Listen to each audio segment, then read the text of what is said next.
My job is that they sign the form that says that they do the thing, right? That's what I want.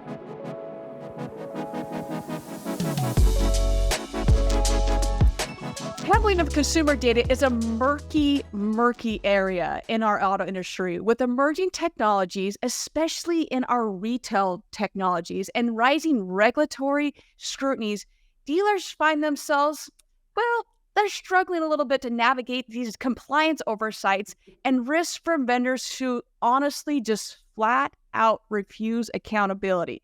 And something has got to give. Welcome into Facts Not Feelings. I am your host, Brooke Furniss. In this episode, we are shining yet another light and doing yet another episode on compliancy and data privacy. And we're trying to navigate those landmines of the Gramm-Leach-Bliley, simply known as the GLBA Act, which we've done. I know we've done a couple shows on this, but April, you reached out to me and we said, we got to do another episode on this because we've got to dive in this once again.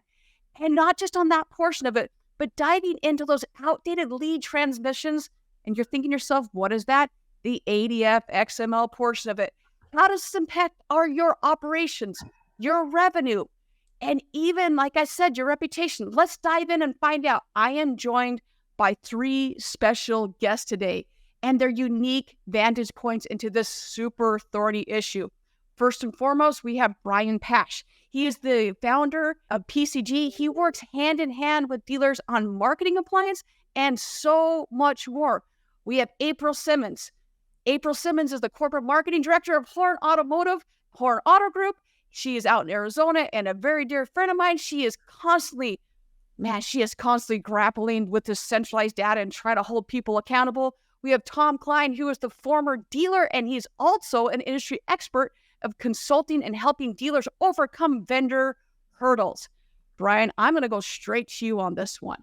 We're going to start out with saying, how has GLBA changed the way that dealers need to work with vendors, manage customer data, and then follow that up with what's compliance advice do you have for dealers? Yeah. Hey, Brooke, thanks for inviting us on the show to talk about this important topic. I think the GLBA has made a new requirement for dealership management. And this requirement is you need to understand the path in which your data flows. Honestly, before these regulations, dealers just saw information come into their CRM. The average general manager didn't understand how it got in there, whether it was through an API, an application program interface, which is a secure digital link, or in the clear data file, which we call the ADF, Automotive Data Format, ADF, which was designed in the year 2000, 23 years ago. And this is an unencrypted open file format, which would be sent via an email listener into the CRM. And this not just only applies to how data gets into the CRM, but is how are people taking data out of my DMS or out of my CRM? Marketing agencies, it's not uncommon for them to say, hey, do a dump from your DMS and email me that file for marketing this month. These new requirements are forcing a new line of inquiry for managers. How is my data moving to my marketing agency? How is the data coming from my website to my CRM? Who has access to my DMS and how are they moving? When dealers start asking these questions with a higher level, is this data secure? When they probably find out 70, 80% of those transfers are not, here's the warning, and I hate to be a doomsday, and Tom, you know this better. When Lithia got fined a number of years ago for texting, it sent a shudder through the entire automotive industry. No one wanted that $1 million fine. And what did people do? Let me fix my texting. I got to find out who's texting. And okay, when a few dealers get sued for data privacy violations, it's going to send a huge ripple. People will start scrambling. And this is not the first time you've brought this up, Brooke, on your show.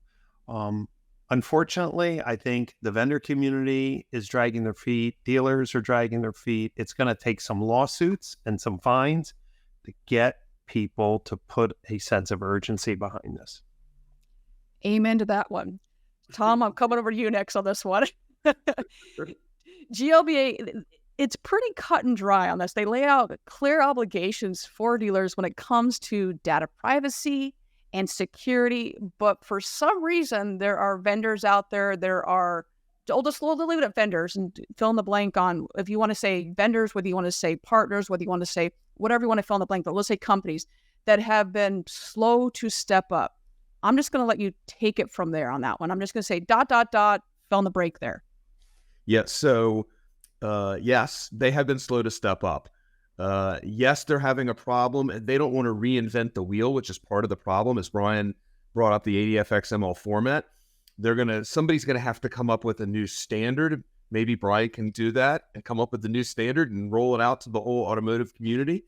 And dealers are required, according to the regulations, if their vendors, partners, whatever you want to call them, aren't complying, as April, I'm sure, is going to get into, if they're not complying, dealers are required to replace them. Now, that's a twofold thing. Number one, you can't go from the frying pan into the fire, right? Because you can't go from one non-compliant vendor to another one. So that doesn't help you. So the question then becomes, what can you or what should you do? And it's now a good time for me to give the dealers two things I think they should do. To have at it, man. Two things. I've got two things. Neither are magic bullets, but I think it's the best that you can do. First, consider some customer data platforms will provide encryption. So you can send your data from your website into the customer data platform, and then when you receive it, it is encrypted. Now, those aren't perfect. They don't go with every vendor, but I think that's the very best that you can do to try to comply. The second step, I would say, alongside that is to document your communications, make sure you have very good records, call every 2 months, send an email so that when the regulators come in, or if they come in, because remember the fines are $50,120 per violation. Now, the FTC didn't define what a violation is on this. And the reason I think they didn't define it is because they want the flexibility to enforce it as they see fit. That's right. So if you get 20 leads, is that 20 violations? Nobody knows. And I think it's going to take the fourth or fifth dealer to get pegged before anybody wakes up and realizes this is a problem. If the first one is an anomaly, the second one, whatever. The third one, 3 strikes. After the third one, people are going to be, oh my God, what's happening here? Yeah. And Tom, I want to reiterate this paper trail. I think that the FTC will obviously go after the people they think have the biggest pockets. And the biggest headlines, which would be the publics for sure, and any very large private group, because they know that's where the ripple is.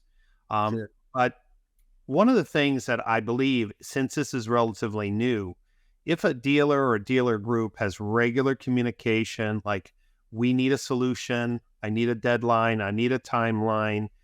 If you don't provide a timeline, I'm going to have to switch vendors. And there's that communication going out. Then I think that's a huge mitigating factor on whether or not there was deliberate or willful ignoring of the law. That's right. But the willful part is the important part, right? If you're willfully non-compliant, they're going to hammer you. If you what about how do I fire an OEM? I mean, great point. Well, because we're not getting back to us either. I think, April, you have to continue to document. I think you have to make sure that, hey, every month I called or I had somebody call and say, where are you on this? Because when we punch out, right, when you punch a warranty ticket, right, you're transmitting PII. There are so many, when you RDR a car, you're punching PII. There's so many interactions with the OEMs that should be encrypted that I know aren't. I haven't really heard a whole lot. I think Toyota's making some noise about encrypting from what I've heard. But the other manufacturers, I really haven't heard much. You know, Tom, to April's point, and I think April's good point, one of the opportunities as an influencer in the automotive industry, people listen, right? I just published an article this weekend on Capital One, which is, here's an example of dealers not even knowing that PII data was being siphoned off their website for some other party's use. Tom, it may be helpful for you and me maybe to get together and to look at the current ways in which the DMS is communicating with the OEMs. I know there's a STAR standard, which is a data exchange format. I thought that was encrypted, but it may not be for all communications. But that being said, it may be good to create a table or a graphic that shows the dealer to OEM communications that are unencrypted and basically say, hey, as we interpret the Gramm-Leach-Bliley Act, these systems have to be resolved. I think that once we put the OEMs on notice, this is the key, not a dealer, but when the automotive industry addresses from an expert view, this gives April, hey, did you see the thing that Pasch and Kline put out, which was a table of the systems that they believe are putting dealers at risk, and half of them are managed by OEMs. Yeah. Or Shift Digital, for example. You know, once that gets out there, I don't think anybody wants to be on that list. You know what I mean, Tom? So maybe it's sometimes public shaming. And in this case, public education means that April has more than her own, feeling like, why would an OEM listen to April Simmons? They have other things to do. But when it starts to get read by 30, 40, 50,000 automotive professionals on LinkedIn, guess what? Then legal folks and compliance folks, believe me, Capital One's legal team has reviewed that article. I've already gotten emails from other banking people saying I was too easy on Capital One. People are reading. So maybe that's what we have to be, Tom, is specifically call out the CRMs that are sending data in the clear, the websites that are sending data in the clear, the service marketing people that are taking data in the clear. You know what I mean? Like maybe we just have to list them out and say, if you're doing any of these things, you're at risk. Which I absolutely love that. And I just want to take this a step further in one of the dealer's main pain points and why this is so frustrating. Early on, NADA published, FTC guidelines for the dealers for us to follow, to make it easy, checklist. And my group, we don't want to be one of those that get sued, right? We don't want to get the fines. We don't want to go through that process. So we early on created a team.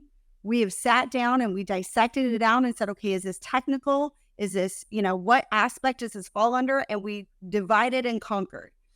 And we've done a really good job, and I think we've gotten massive headway. But let's face this was supposed to be done last December. Yeah. And then they kicked the key into June. And here we are all sitting here months later. We're knocking on a year now, and we're not getting movement. And I just want to read one aspect out of the guidelines to lead this in so that I'm saying the exact verbiage.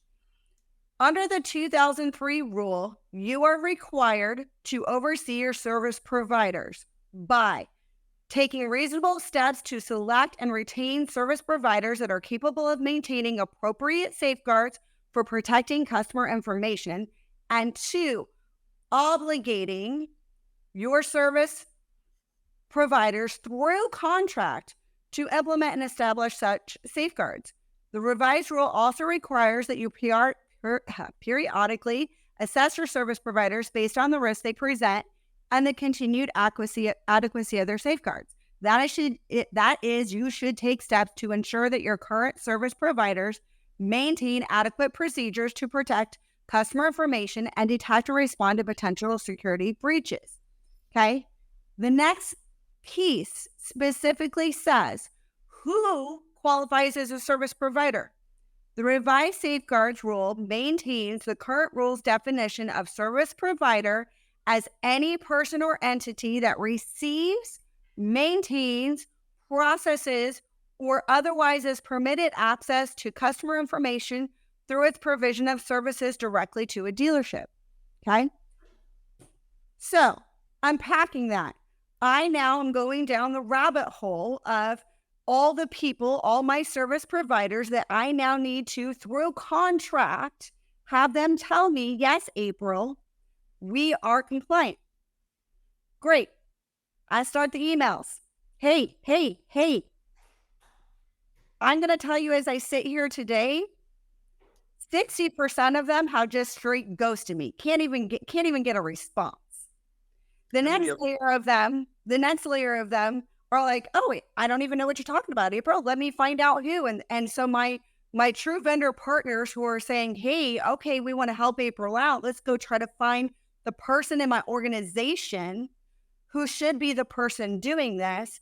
And some of them, we've gotten some result, right? We've gotten those things handled. But then I have another probably 30% of people who flat told me, yeah, April, you know what? We're compliant, but we're not doing nothing. We're not. Yeah. We're not. And April, and one of the little shades of gray, and Tom, I'd love your opinion on this. This sounds like in the weeds, but it's really not. Some vendors have secure RCI certification or secure CDK certification to get access to the DMS. And what their software does is extract the data. Now, if they're not passing that data securely to their marketing automation platform or to their mailer, if they're effectively using the RCI interface to dump a flat file inside their organization and then internally leaving that file unencrypted on a server or emailing it to another department or emailing that file to the mail house, and this is where it gets a little hard, it will be very difficult for a dealer to have the right questionnaire to say, do you have access to my DMS? Yes. Are you going through secure? Yes. What are you doing with the data from the DMS? How is it being transported to your mail house, to your email house? And that's where I'm afraid that some of the people you're dealing with don't know because they're not in operations, but yet you're probably required to have them answer that survey and send it back to you signed, that at each, if they're a service marketing company for you, or if they're a digital marketing company for you, I think somehow there has to be a very tactical checklist that they have to respond to, Tom, and this is where it gets hairy. If they don't respond to the survey, isn't what April is basically implying that if they won't respond, she really has to go find somebody else? And I'm going to tell you, Brian, I'm not going to bus roll a bunch of people, but the person that you did an article on this weekend, they are one of them that have flat told me that they don't have to sign anything, and they do not have to do my check sheet. Well, Capital One is a unique person who, again, I don't know their intentions, but quite a bold installation of their CDP without dealers' knowledge. They are collecting data on a dealer's website. And from what I understand, Tom, right, it's the dealer's website, the consumers who goes to a dealer's website and fills out a form, they assume, and I think that's the responsibility, that they're doing business with that dealer.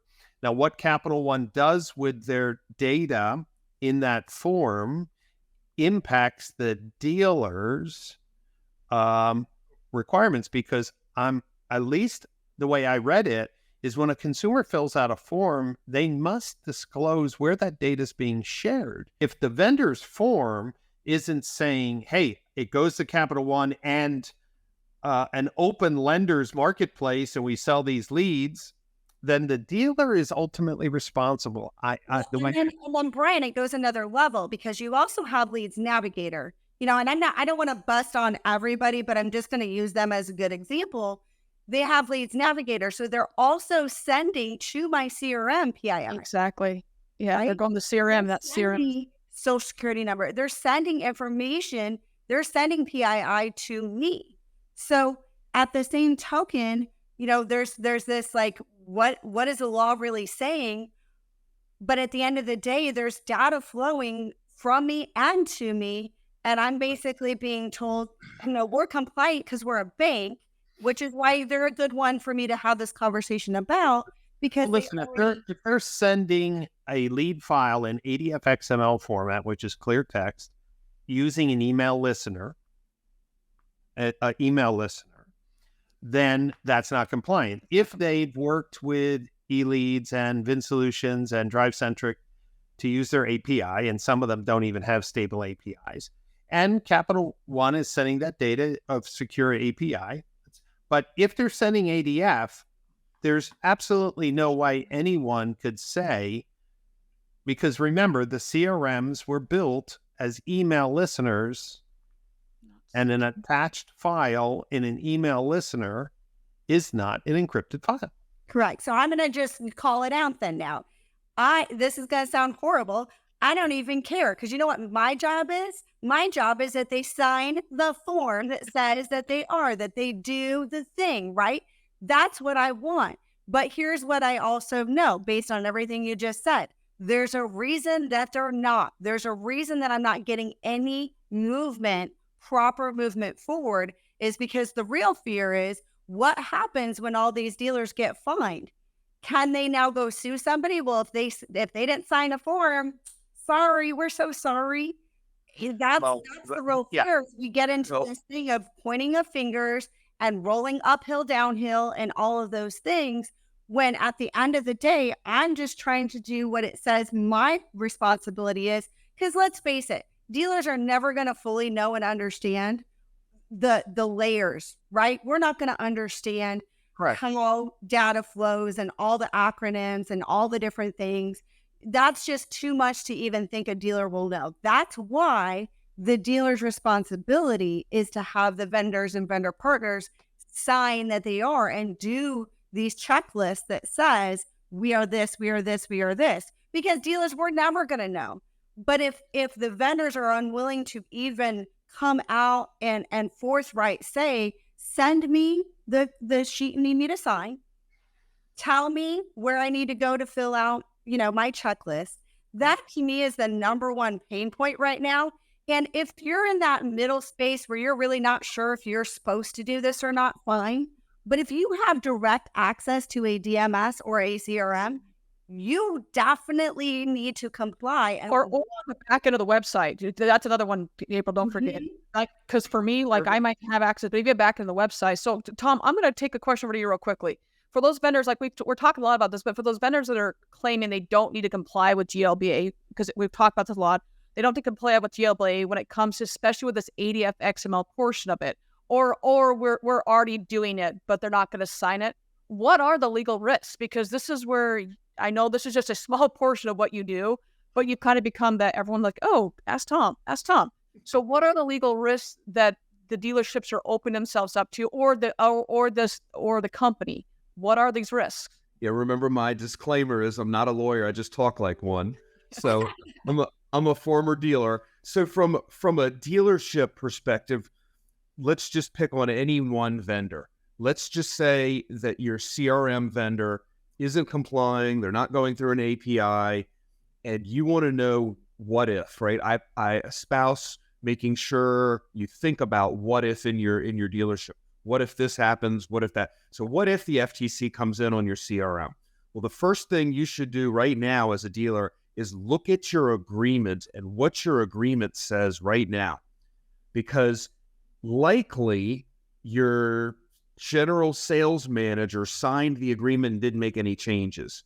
So what that agreement probably says, because nobody read it, nobody has a copy, and what that agreement says is that the dealer is going to indemnify the CRM vendor. That's likely because the CRM vendor's attorneys put together a form.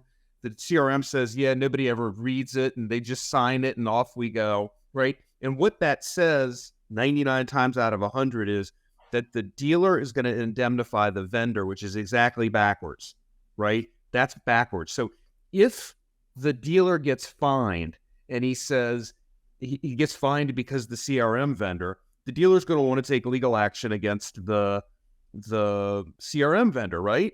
Well, what it's going to come down to, in my opinion, not a lawyer, and from a business guy's perspective, it's going to come down to what that agreement says. And if that agreement says the dealer is indemnifying the CRM vendor, then the dealer's stuck. That's part number one. As a dealer, I think the dealer body does a brilliant job at controlling what they can and letting go of what they can't. And so in this particular case, I want to emphasize the dealers, I don't think this is something to obsess over, but they need to get this straight. They need to document what they're doing. They need to make sure they're not going to get tagged for willful noncompliance. And in this particular case, you have to think also about the insurability. Are these fines and penalties insurable? So if I'm running a dealer group and I am concerned about being fined, what can I do about that? Well, there is an answer to that question, which is directors and officers insurance often will cover the peril of a regulatory fine. So when you're thinking about how you're complying or trying to comply with all this, I would emphasize to make sure to try to cover your backside to buy D&O insurance. Look at the definition of what a claim is. That's really kind of where the rubber meets the road on this. What is a claim? And in most D&O policies that I've read, it goes through and says a regulatory fine or penalty is a claim. So if the FTC comes in, you turn it over to your D&O carrier, and you're covering your backside. So D&O. Tom, would it be possible? And again, I'm not a lawyer. I just don't like them. But I'm not either. Tom, if a dealer practically is operating in today's environment, they've been exposed to this. I think it's probably likely if the E&O policy, errors and omissions for a director's policy, if they come in and research the claim and say, you were aware of this, you never sent out letters to your vendors, you never did this, this, and this, they may deny the claim because it was willful negligence. If the dealer did send out the letters and then to the OEM and saying, look, I did all I can, and gets fined, then the insurance company says, look, they were aware, they escalated it, they've gotten no help from their manufacturer, they're limited to a franchise dealer agreement that is requiring them to use these systems. I mean, that to me is a better thing. So just having the insurance and ignoring what I would say their part may weaken the coverage of that insurance policy. That's just the way I in my past dealing with insurance. Well, in insurance policies, as I like to say, they don't have stupidity clauses most of the time. So even if you're stupid and you do something stupid, that doesn't let them off the hook for whatever the policy says. So you have to, the trick is you have to read the policy and know what they say. So right. It's policy dependent. But I don't think, if what you're saying, I don't think you can just completely ignore this and then just turn it over to your insurance company and say, here, it's your problem. I think you'll have a problem. It depends. It's all fact specific. And it's going to depend on what the vendor agreement's going to say. And it depends on what you're trying to do and how you're trying to do it. And is it willful or is it not? There's a lot of mitigating factors there. If you're trying, then I think that comes through loud and clear. If you're not, I think be prepared to get fined. And I think it's really that simple. Well, and realize like this, I appreciate you all coming on and doing this session. And I know that this isn't like one of those sexy topics to be talking about, but at the end of the day, the dealerships work really, really hard to get, profit, to make money. And if like that, it can all go out the window. Then it is really important that we look at these proactive ways to protect ourselves. And I think you do. I think you're both right. I think we have to do a little bit of both. I think insurance helps us in what we don't know, because let's face it, there isn't any one of us dealers that really knows and understands all the nooks and crannies of it all. And then on the other side, that we're attempting and trying, and we are really trying to do everything that we can. Both those aspects are really important. But I want to talk to, two people right now. Vendors, if you're watching this and you know that you should be filling out a form and doing an assessment, please find out through, your channels, reach out to your people and say, hey, who in our organization is taking care of this? I'd like to let my dealers know, and have a proactive way so that the dealer knows who they're supposed to be talking to. That's if you're a vendor. If you're a dealer and you haven't started down this process, it is really, really important, because like they both said, if you're not at least showing that you're trying to do these things, and trust me, it's painful. We don't have time. This could be, a full-time job all day, every day for somebody to try to take on. But you have to show that we're at least trying. So figure out who that person is and make sure that they're both, at least we're trying to do both sides of this equation. And I think Brian hit it on the head, and Tom, you and I have talked about this before, and Brooke as well. Nothing's really going to change until the fines happen. And it's, and then it's going to have to be sizable, and then movement will start to actually go from there. But in the meantime, this idea of let's just keep ignoring this is not a good thing. I've worked for a dealer group that got a small fine for a situation years ago. And I will tell you that every person paid for that for years. Every person in the dealership paid for that for years in the form of packs and different things. So to think that this doesn't affect every single person who's currently working in a dealership, it does. Because if your dealer is the one that gets fined, it could be the loss of the dealership. It could be the loss of jobs. It could be the loss of income opportunity. So it impacts every single person in the dealership. And the ripple effect from there is that it will impact all of the vendors who, at this point are not partners if they're not trying to figure this out. So it does impact everyone, and it's time that everyone comes together to figure it out. Let me follow on real quickly with that, April, because you're totally right. And something else everybody has to keep in mind is the reason that the FTC passed this is because of data breaches. That's the original reason. I mean, I don't know about you guys, but at least 4 times a year, I get the letter, and the letter says, we're sorry, your stuff has been breached and all that. So, and the best thing you do, in my opinion, is freeze your credit, and that way you're pretty good on that. But I would be remiss if we didn't talk about cyber insurance and what happens if there's a data breach. There's a dealer group up in Northern Virginia who's dealing with a class action lawsuit over this. This isn't just about the FTC fining you.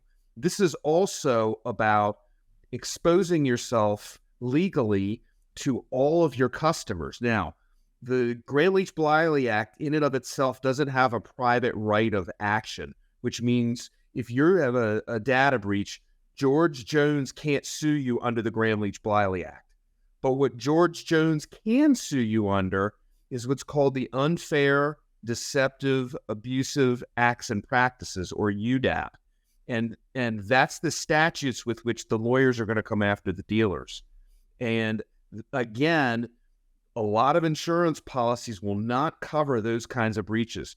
Your garage policy is not going to cover it. If you have a cyber policy, read it carefully. It may or may not cover it.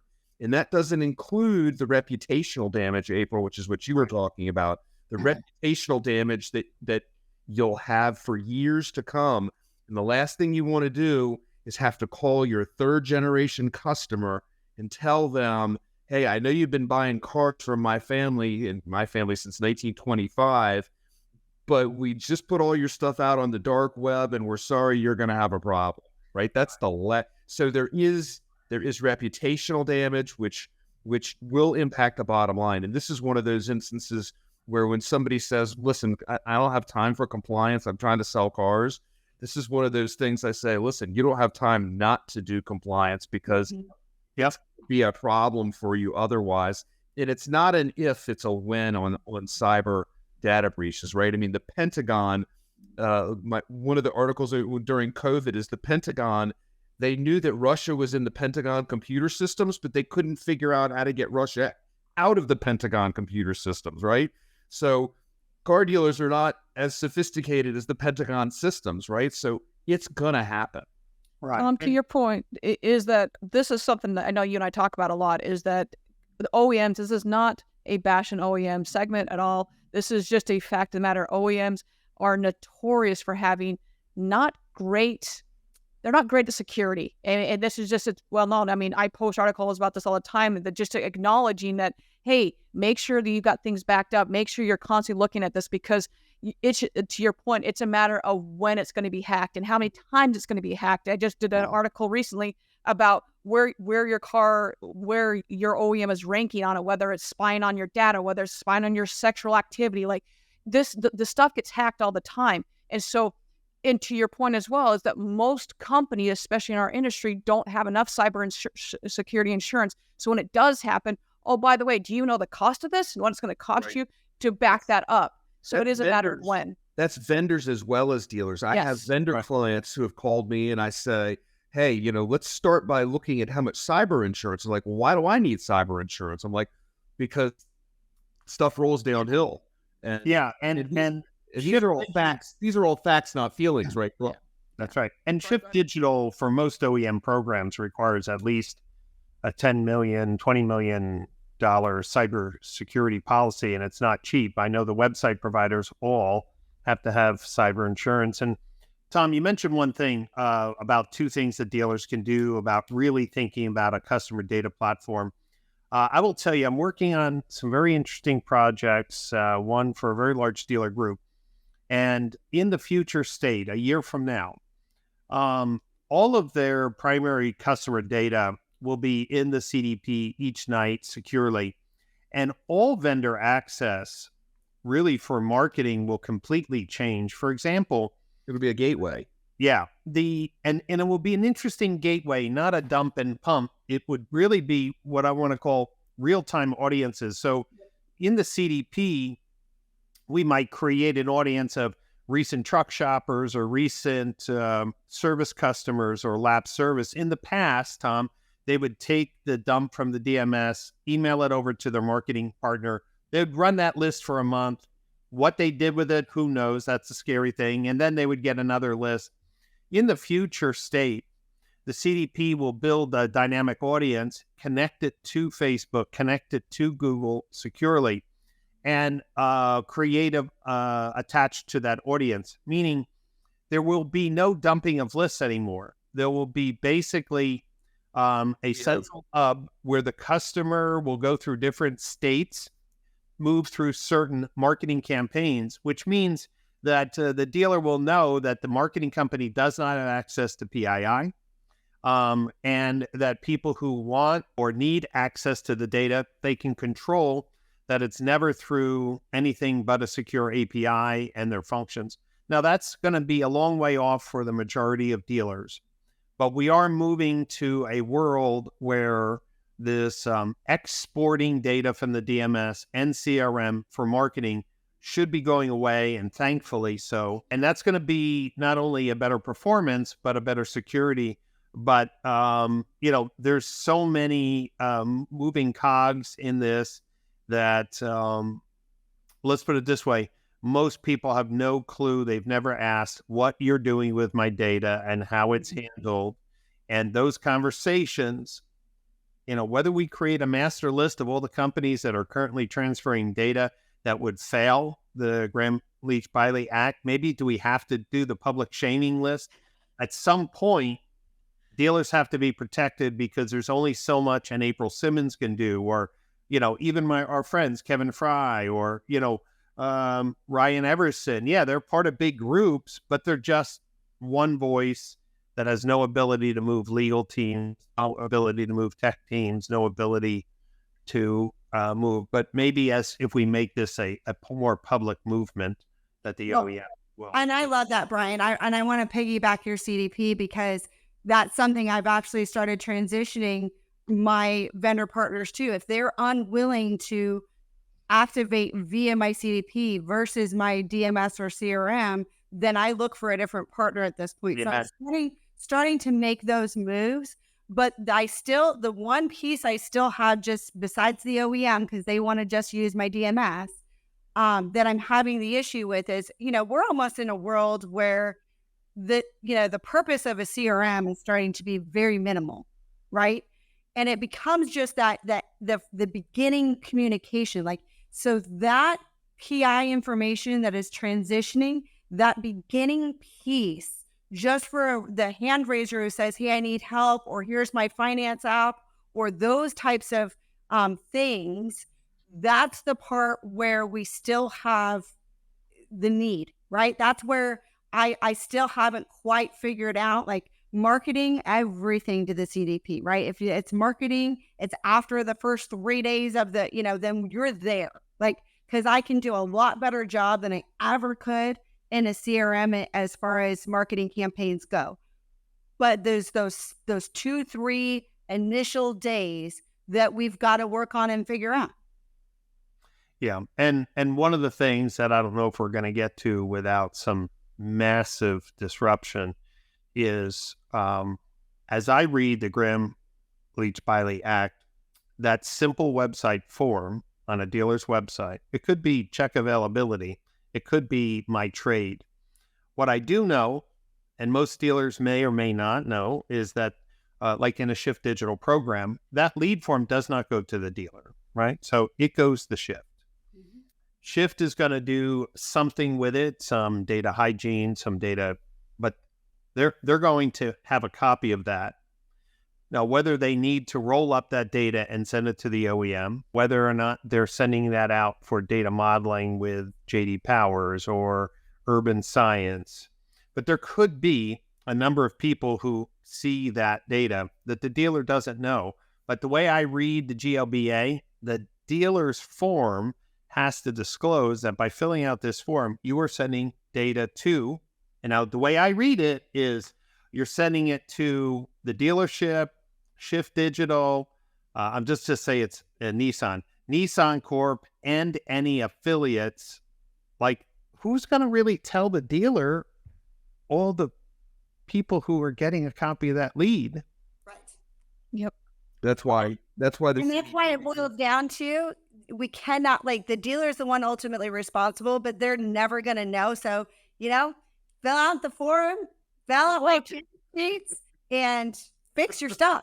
Because once you sign that form saying you're compliant, I promise we're coming after you if you don't, right? Like, so that, Yeah. I think that's the gist of it. It may be a case, April, that and I'm not the team at Shift Digital or friends. I'm just saying, if you're required to use, if a manufacturer by your franchise agreement saying you have to use Shift Digital as your digital marketing management company, and Shift Digital says these are the 5 website companies you can pick, and you have no choice, then I think the letter has to go to Shift and saying, since you're providing the platform and they are providing the data management, that's what Shift does, J.D. Powers, Unite Digital, they're just not picking website platforms.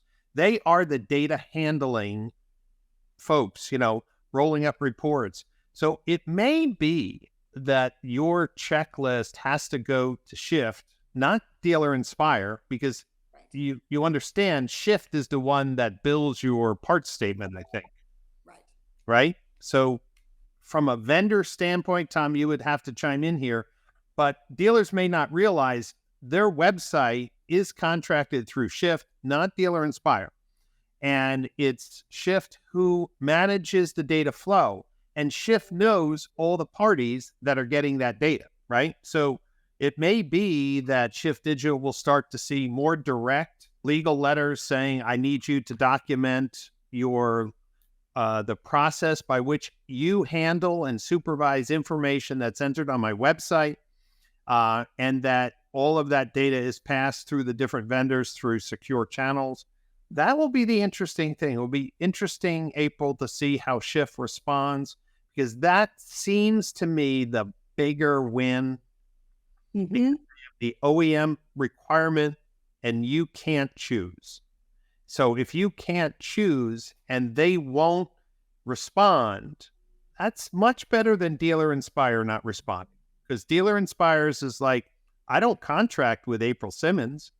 Schiff does, right? So there might even be a little shades of gray that dealers and dealers group may need to be talking to Unite Digital, JD Power, Schiff Digital about these GLBA compliance checklists. I will give credit after multiple calls and emails. JD Power is got a check mark for me. Okay. So they are on my winner list. But again, the hardest part is just finding the person I'm even supposed to be talking to. That is the one thing that all vendors should at least reach out to your dealer and say, we're working on it. We're not ready to sign something, or here's the person you need to reach out to. Those things, that is the real time suck for me is I'm 100 emails per vendor just trying to find the person who knows what I'm even talking about. Or I'll say, April, talking to you, and I've been on the other side, or my onboarding and any of my clients, I know they're having a little PTSD. They're like, oh, Brooke, your onboarding is atrocious. One of the question is who are you using for GLB compliance, and then how far into it are you? And a lot of times it's like, I don't know, or it's this. And for those that know at this point, like, it's great. But going into that, it's like, if April is reaching out to you, for the love, get back to her. Please get back to her. She should not have to, on top of every other hat that she's wearing, she shouldn't have to continue to chase you down. Get back to her. Like, why is it incumbent on you to chase and babysit every single else? Because either they're unaware or they just simply don't want to do it. Like, why? Yeah. Why are we having this conversation? Exactly. And that's right now my biggest beef. I understand we're not perfect. We're not there. I mean, for Pete's sake, we're automotive. Of course, we're reactive. But at this point, just help get us moving together forward. It's just, I said this, I think, Brooke, on one of the previous broadcasts, is if you're a vendor and you're watching this, task somebody with a monthly 2-paragraph update to send it to one person. You just send it to all your dealers and say, here's where we are. Think about the time that it's going to save the inbound phone calls if you're a vendor. Think about the time savings, and think about making your customer happy. You get both. It's a twofer for sure. You know, send a monthly email that says, here's where we are, here's what you're doing. Please add this to your binder and document that we're working on it. And that's all that has to happen. April would be very happy if all 50 of her vendors did that, because then she'd just say, okay, drag and drop into this folder and drag and drop into that folder, and I'm done. So, and let me also mention that one of the positive things, and this is not my area, but I can just see this from having all my dealer clients, is the GLBA has kind of forced a conversation about who owns what data. And there are a lot more people who are a lot better at this topic than me. But if you don't own your data and you're not controlling your data as a dealer, that's your asset. So when you go to sell, if you have control of all your data, I think that's a huge feather in your cap. At number one. And number two, you don't want some of these vendors selling your data to third parties. So as a part of all this, taking control of your data, I think, is a huge thing to consider in trying to move forward and try to do so with positivity. Amen. Well, all right. Before we jump in the lightning round, any other parting thoughts? I know we've covered a lot in this time period. I know it's a much needed topic. Anything that we left out? I'm going to start with April, because you and I started this conversation a couple months ago. We're like, hey, we need to jump on this again. So I'm going to start with April, go up to Tom, and then over to Brian. Just reiterating that this is obviously a marathon and not a sprint. And we all just need to at least get up to the starting point and start that marathon today. Awesome. Tom? Document. If you don't know how to document, then I'm going to suggest this. Go to your printer and have them type at the top of the form that says report of discussion and have pads of them made. And on that report of discussion form, you put, I spoke with, colon, and a blank, at this time, and a blank. We discussed blank. And if you have those on your desk, every time you have a discussion, you can write one, stick it in a folder, or digitally upload it, or however you want to do it. If you have the documentation, you're going to be happier if anything happens. I'm a big fan of that. Brian, down to you. Sure. One of the benefits of starting a CDP project is documenting where all your data comes from and who is utilizing it. So if dealers who are watching don't really understand what a CDP is, go to paschgroup.com, download that research report. And then this November at the Modern Retailing Conference, we're going to have a rapid fire discussion on CDPs. And I'm thinking, Tom, we should really add some GLBA sauce into that mix. But if dealers really want to see what tech solutions are available to help protect me in the future from first-party data management fines, CDPs could be the answer, and MRC is a good shopping place. I agree with that one. I agree with that. All right, ladies and gentlemen, we are now jumping into lightning round with our awesome guests here. We're going to start, we'll start with Brian, because we started with April last time. We're going to start with Brian here.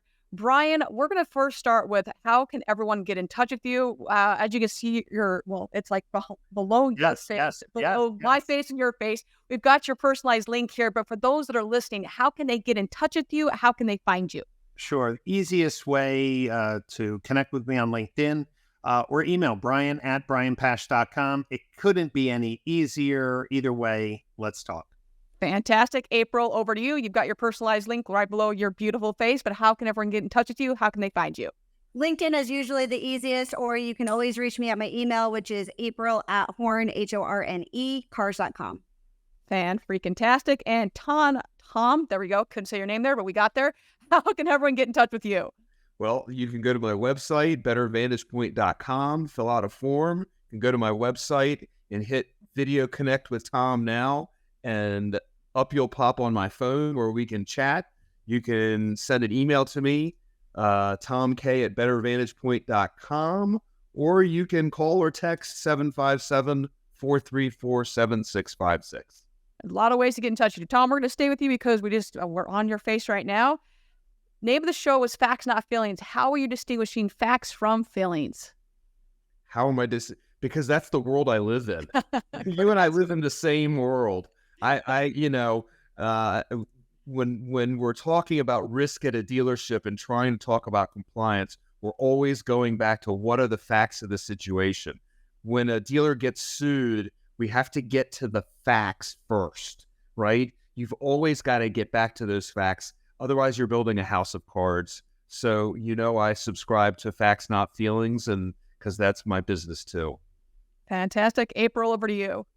The biggest thing, facts not feelings for me is facts is your feeling validator, right? We all have gut feelings. We all get feelings. And no matter whether we're talking about marketing or we're talking about communication one-to-one, I always say, okay, this is what I feel. Now I need to validate it with a fact. It's either yes or it's no, but it's always based on logic, which is where fact remains. Fantastic. Brian, over to you. I would say it takes time to control your feelings.